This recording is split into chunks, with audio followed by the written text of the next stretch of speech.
You know there's fraud in some of these securities. You say it's your job to make sure that doesn't happen.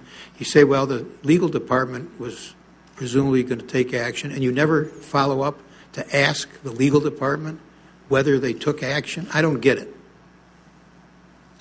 I expected that they would do what they indicated. But you didn't ask to see if they do it. I did not, Mr. Chairman.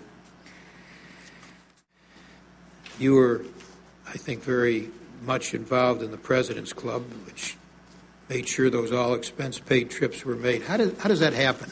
You got officers under investigation year after year after year. Instead of being disciplined or fired, they are given rewarding trips to Hawaii and the Bahamas. How does that happen? Mr. Chairman, in cases of fraud where there's an investigation, I asked the HR group and the legal group to do the fraud investigations. If they came back with a recommendation to terminate or punish an employee, then I would have taken that recommendation. Were you aware of the fact those investigations were going on every one of those years? I was not. Should you have been?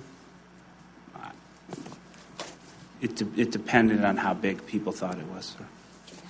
Based on the consistent and pervasive pattern of activity among these employees, we are recommending firm action be taken to address these particularly willful behaviors on the part of the employee's name.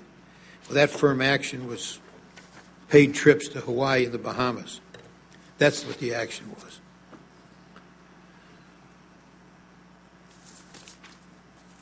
Troubled by that?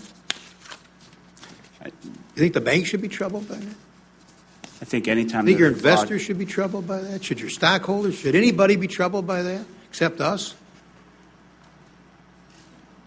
Mr. Chairman, anytime there was fraud, we took it very seriously. No. When there was fraud, what you do is reward the folks that are being investigated with trips. That's the action. Year after year.